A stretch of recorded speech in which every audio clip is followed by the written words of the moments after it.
அஞ்சாய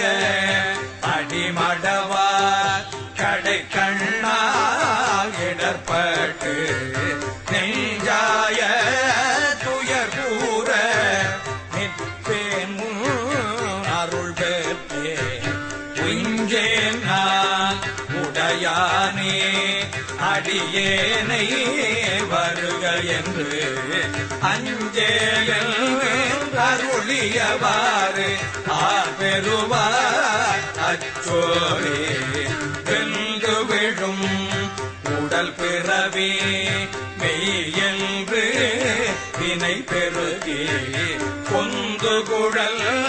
போல் வளையார் புவிமுலை மேல் வீழ்வேனே பந்தமறுத்து எனையாண்டு பரிசரையில் குறிசம் மறுத்து அந்தம் என